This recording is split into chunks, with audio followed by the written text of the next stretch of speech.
तो नमस्कार, जय श्री राम दोस्तों। मैं सत्य प्रताप स्वागत करता हूं आपके ही इस एजुकेशन चैनल में। तो ये जो आप वीडियो देख रहे हैं अपना पार्ट 2 है। हमने पार्ट 1 पहले से ही कंप्लीटली रूप में बना दिया है और उसकी जब क्वेश्चन आप पढ़ेंगे और समझेंगे तो उनके लिए आपको किसी भी प्रकार की परेशानी नहीं होगी और किसी प्रकार की आपको समस्या नहीं आएगी। तो ये जो आप है रीजनिंग का चैप्टर कंप्लीट करेंगे। तो ये पार्ट 2 है। इसमें हम आपको 5 क्वेश्चन प्रोवाइड कराएंगे। 5 क्वेश्चन प्रोवाइड कराएंगे आपको, पांचों चैप्टरों में से अलग अलग तरीके से प्रोवाइड कराएंगे। तो इस तरीके के जब क्वेश्चन आएंगे तो उनको करना बहुत ही कठिन और होता है। बच्चे जो शुरुआत होते हैं, जो शुरुआती करते हैं रीजनिंग की, जब उनके सामने इस तरीके के क्वेश्चन आते हैं तो उनको बड़ा समस्या का सामना करना पड़ता है। तो दोस्तों इस वीडियो में हम जितने भी क्वेश्चन बताएंगे उन सभी क्वेश्चनों को आप ध्यान से समझें और पढ़ें कि हम आपको क्या कर रहे हैं, और अपने साथ में एक नोटबुक और पेन लेकर बैठ जाएं। तो चलिए पहले क्वेश्चन की ओर बढ़ते हैं। तो उससे पहले आपसे एक अनुरोध है कि अगर आपने अभी तक हमारे चैनल को सब्सक्राइब नहीं किया है तो चैनल को सब्सक्राइब कर लें, वीडियो को लाइक एंड शेयर जरूर कर दें। जब इस तरीके के जब क्वेश्चन आप आएंगे, इस तरीके के क्वेश्चन आप किसी भी एग्जाम की तैयारी कर रहे हैं, चाहे यूपी पुलिस की कर रहे हो या यूपीएसआई की कर रहे हो या चाहे आप रेलवे की कर रहे हो या आप किसी भी चाहे पैट की कर रहे हो या टैट की कर रहे हो, किसी भी एग्जाम की कर रहे हो, उनमें आपको क्वेश्चन जरूर मिलेंगे। सभी प्रकार के एग्जामों में रीजनिंग के क्वेश्चन आते हैं और वह क्वेश्चन 20 से 25 क्वेश्चन आपके आते हैं। ठीक है, तो इस वीडियो में हम पूरा आपको डिटेल में बताएंगे। तो आप चैनल को जल्दी से सब्सक्राइब करें, वीडियो को ज़्यादा से ज़्यादा लोगों तक शेयर करें। तो चलिए पहले क्वेश्चन की तरफ बढ़ते हैं। पहला क्वेश्चन क्या है देख लेते हैं। तो दोस्तों पहला क्वेश्चन आप स्क्रीन पर देख रहे होंगे। पहला क्वेश्चन क्या कह रहा है जान लेते हैं। ठीक है, पहला क्वेश्चन कह रहा है कि यदि रोहित कहता है रवि की माँ, मतलब रवि की माँ मेरी माँ की को रोहित की माँ की इकलौती बेटी है। क्या है? बेटी है।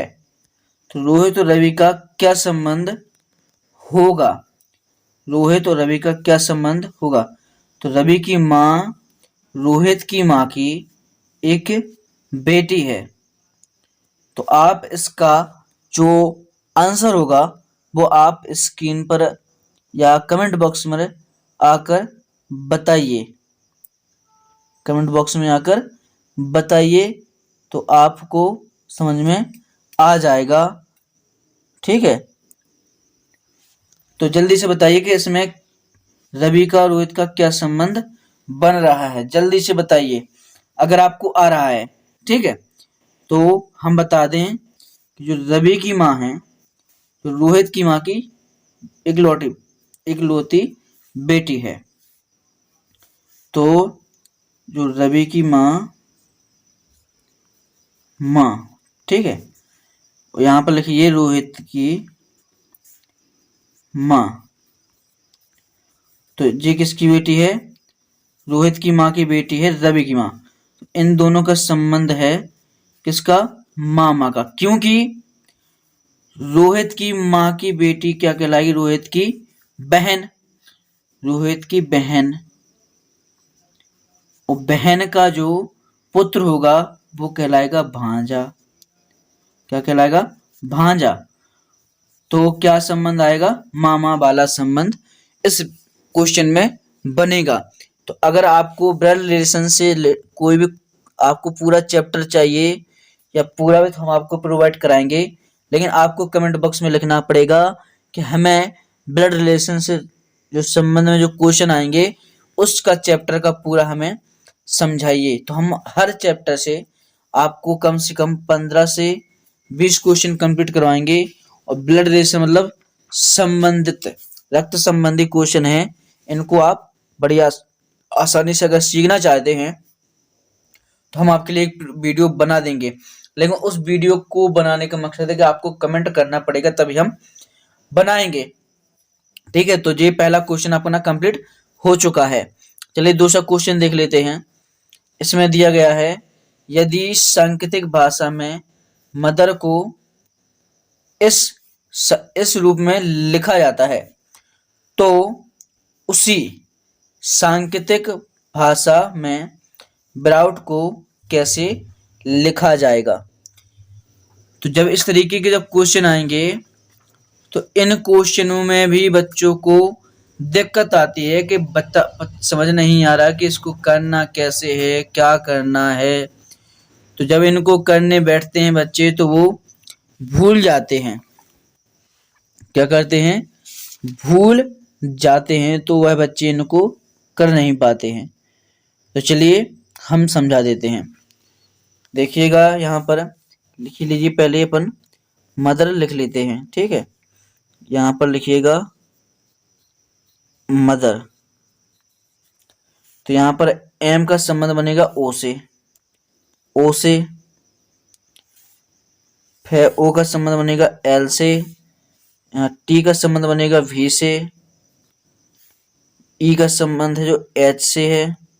ठीक है, यहाँ पर जो आप देख रहे हैं ई, तो ई का संबंध बनेगा किससे बनेगा, देख लीजिए यहाँ पर थोड़ा सा, यहाँ पर क्या आ रहा है,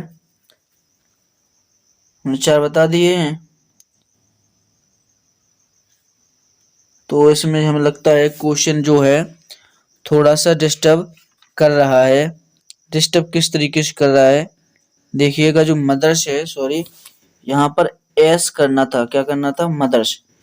वही तो हम बोल रहे यहाँ पर क्या करना था, मदर्स होता, मदर नहीं मदर्स। क्योंकि यहाँ पर अगर मदर करेंगे, यहाँ पर 6 वर्ड आ रहे हो, यहाँ पर 7 हो रहे हैं, तो इससे डिस्टर्ब हो रहा है। तो यहाँ पर मदर्स लिख लेते हैं। तो देखिए फिर से लिख लेते हैं, MOTHERS। एम का संबंध है ओ से, ओ का संबंध एल से, टी का संबंध भी से, एच का संबंध है ई से, ई का संबंध है जी से, आर का संबंध ओ से, एस का संबंध यू से।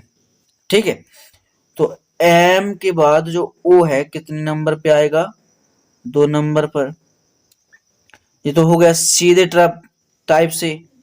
एल से उल्टे तरफ में ओ आएगा माइनस के 3 नंबर पर। टी से भी आएगा 2 नंबर पर, ये माइनस का हुआ, ये प्लस का हुआ। ई से एच आएगा माइनस के 3 नंबर पर। जी से ई आएगा, जी से जो ई आएगा वो किस में आएगा, माइनस में आएगा। ठीक है, ई एफ जी, तो इसमें प्लस में रहेगा 2 नंबर पर। ठीक है, आर से ओ नहीं आता है, ओ से आर आता है, तो माइनस में हो जाएगा 3 पर। एस से टी और यू आता है, तो इसमें भी 2 का अंतर हो जाएगा। तो पहले 2 फिर 3 फिर 2 फिर 3, इस तरीके से बनाना है। तो कैसे करना है देख लेते हैं। हम यहाँ ब्राउट का बनाते हैं, यहाँ पर लिख लेते हैं ब्राउट, यहाँ पर लिख लेते हैं ब्राउट। ठीक है, बी के बाद जो पहला जो बनेगा, बी में सी छोड़ दीजिए, क्या आ जाएगा, डी। डी कर दिया। तो अब देखिएगा यहाँ पर जो है पी क्यू को छोड़ के आर आता है, तो यहाँ पर ओ कहते हैं। ओ के बाद पी और क्यू छूट जाएगा, 3 का अंतर, देखो यहाँ पर 2 का अंतर आ गया, यहाँ पर -3 का आ जाएगा क्योंकि उल्टा गिनेंगे। ओ के बाद पी क्यू, क्या आएगा, क्यू। पी छोड़ दिए, क्यू आएगा, तो यहाँ पर 2 प्लस हो जाएगा। ठीक है, अब यू जो आएगा नीचे से लिखिएगा, यू आता है किसके बाद, यू जो आता है वो आता है आर। आर में एस और टी छोड़ते हैं, माइनस के 3 हो जाएंगे, माइनस के 3 हो जाएंगे। एच के बाद आई, एच की जी के बाद एच छोड़िए, आई आ जाएगा, क्या आ जाएगा, आई आ जाएगा। तो ये अपना 2 पा बन जाएगा।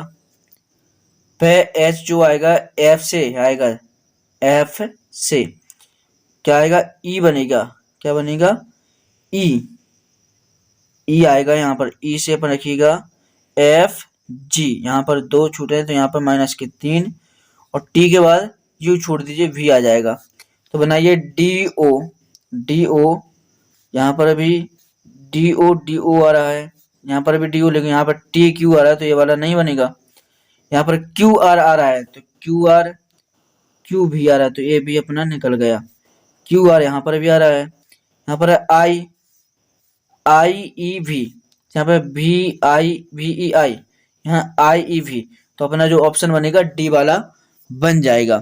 तो ये जो है ये कोडिंग डिकोडिंग का, कोडिंग डिकोडिंग की जो क्वेश्चन है, तो अगर आपको इनके बारे में डिटेल में पढ़ना है तो कमेंट बॉक्स में आकर बताइएगा कि सर हमें इसका डिटेल में बताइए। आप किसी भी एग्जाम की तैयारी कर रहे हो, ए टू जेड सभी एग्जामों में रीजनिंग के क्वेश्चन आते ही आते हैं। चलिए अगला क्वेश्चन देख लेते हैं। अगला क्वेश्चन क्या है, तो अगला क्वेश्चन पूछा गया कि बीते हुए कल के पहले दिन रविवार था।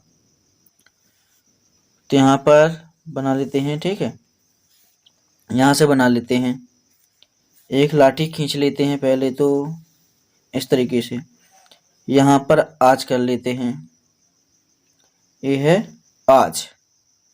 क्या पूछा, बीते हुए कल, कल के पहले दिन, कल के पहले दिन क्या था, रविवार। क्या था, रविवार। जब इस तरीके के जब क्वेश्चन आते हैं तो बच्चों को करने में बड़ा मजा आता है, लेकिन बच्चे इनमें ही फंस जाते हैं और वह इनको नहीं कर पाते हैं। तो आपको पता होना चाहिए जो बीता हुआ कल है उसके पहले जो आया था एक दिन पहले, वो रविवार था। क्या था, रविवार। तो जो कल होगा वो कौन सा दिन था, सोमवार। तो आज कौन सा दिन होगा, मंगलवार।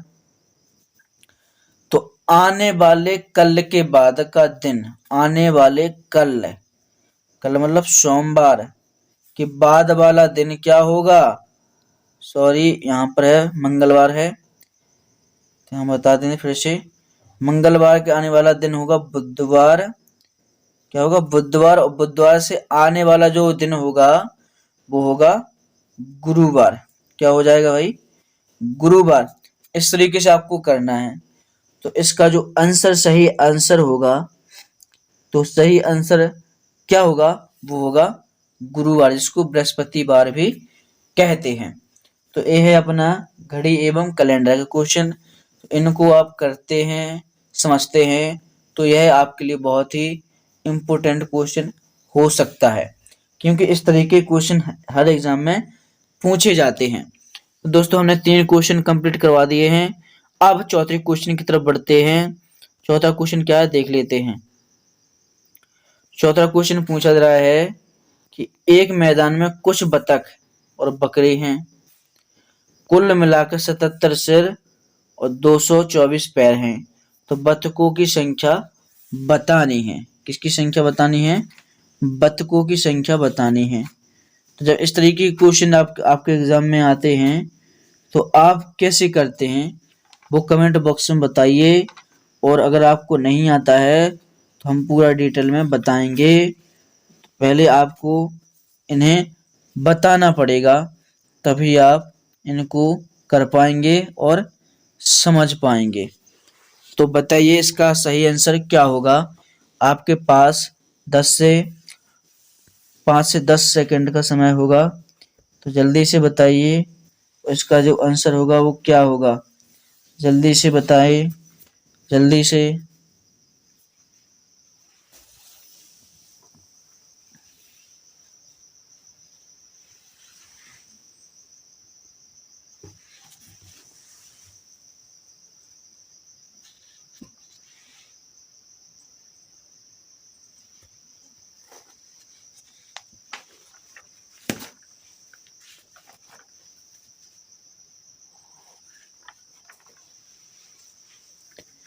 क्या दोस्तों ये वाला क्वेश्चन आपको आ रहा है?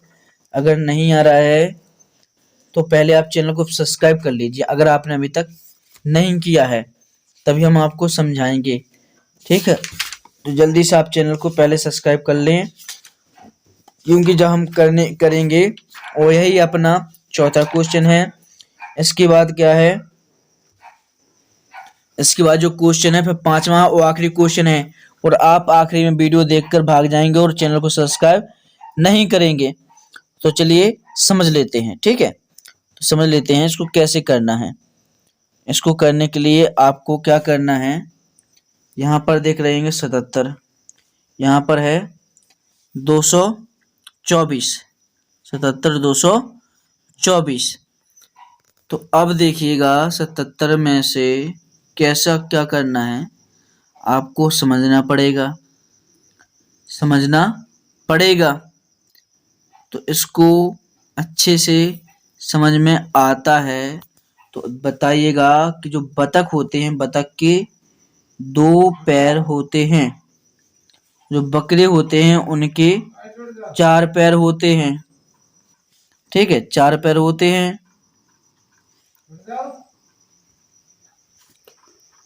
तो सोचिएगा कि जो बतख होते हैं उनके 2 पैर होते हैं। कितने पैर होते हैं? 2। तो इनको 2x मान लेते हैं, प्लस जो बकरे होते हैं उनके होते हैं 4 पैर, तो उसको y मान लेते हैं। ठीक है, जब 2x y मानेंगे तो टोटल जो हो रहा है x जो 77 सिर हैं और 224 पैर हैं। तो यहाँ पर मान लेते हैं कि जो x है, x को मानते हैं सिर, प्लस पैर है, पैर को मानते हैं y मान लिया। अब क्या करना है, 2 से गुणा करना है। गुणा करेंगे तो तब क्या होगा देखिएगा। पहले हम 2 से गुणा करेंगे 77 का। 2 से जब गुणा करेंगे, 2 गुणे 77, तो कितना हो जाएगा 154। कितना हो जाएगा 154। जब इस तरीके से करेंगे तब 154 हो जाएगा। फिर जब इनको हल करेंगे तो किस तरीके से करना है वो देखेंगे। तो टोटल कितने थे पैर? 224। 224। तो यहाँ पे माइनस तो देखो होगा नहीं, माइनस अपने को करना है लेकिन बाद में करना पड़ेगा। तो क्या करना है, इसमें है 154 और 224 जब करेंगे तो इसमें x और y दोनों निकालेंगे। तो 4 जो 4y है, जो 2x है। जब इनको करना है तो इनको समझने के लिए आपको यह वीडियो थोड़ी और देखनी पड़ेगी, तभी आप अच्छे को उसके से समझ पाएंगे। ठीक है, तो जब दोनों का हल करेंगे तो इसका जो समाधान निकलेगा वो क्या निकलेगा देखिएगा, वो निकलेगा 42। ठीक है, अगर हम इसको डिटेल में समझाते हैं तो पूरा वीडियो है आपको लंबा पड़ जाएगा और आपको बोरियत महसूस होगा। इसका हमने डायरेक्ट आंसर बता दिया है, 42 आएगा। ठीक है, तो 42 किस तरीके से आएगा वो आप इससे दिमाग लगा सकते हैं। ठीक है, अगर इससे रिलेटेड आपको वीडियो चाहिए, इससे रिलेटेड, तो आपको पूरा हम डिटेल में बता देंगे, लेकिन आपको कमेंट में लिखना पड़ेगा। ठीक है, कि मुझे चौथा जो क्वेश्चन है इसका वीडियो विस्तार में चाहिए, हम विस्तार में आपको बता देंगे। अब बढ़ते हैं 5वें क्वेश्चन की तरफ। तो 5वां क्वेश्चन आप देख रहे होंगे कि निम्नलिखित में कितने व्रत हैं। तो इसमें ऑप्शन दिए हैं 18, 20, 16 या 19, इस तरीके से ऑप्शन दिए हैं। तो सबसे पहले तो अपन को क्या गिनना है, जो पहले ऊपर वाले हैं इनको गिन लेते हैं। ठीक है, 1, 2, 3, 4, 5, 6, 7, 8, 9, 10। 10 हो गए जी। अब जो बीच में दिख रहे हैं आपको, इनको 2 मानेंगे, 2 4 6, तो 6 गिन लीजिए। अब जो दिख रहे हैं ऊपर में, सबसे ऊपर में यहाँ से 3 दिख रहे हैं, देखो 3, तो 3 इनको काउंट कर लेंगे। तो टोटल काउंट कर लेते हैं तो कितने हो जाते हैं भैया, 19 हो जाते हैं। कितने हो जाते हैं, 19। तो इसका जो सही आंसर होगा वो क्या हो जाएगा, 19 हो जाएगा। ठीक है, बाकी सब गलत माने जाएंगे। तो दोस्तों हमने 5 क्वेश्चन इस वीडियो के माध्यम से आपको समझा दिए हैं। इन क्वेश्चनों को समझने के बाद आपको कैसा लगा कमेंट बॉक्स में बताएं, और चैनल को सब्सक्राइब नहीं किया तो आप सब्सक्राइब कर लीजिए। आपको जिस भी चैप्टर से क्वेश्चन समझना है, जो भी चैप्टर समझना है, कमेंट बॉक्स में आकर बताइएगा, हम आपको समझा देंगे। और आप में से कौन किस एग्जाम की तैयारी कर रहे हैं, कमेंट बॉक्स में लिखना ना भूलें। तो चलिए आज के लिए बस इतना ही, मिलते हैं इसी तरह की नेक्स्ट वीडियो में। जब तक के लिए राम राम।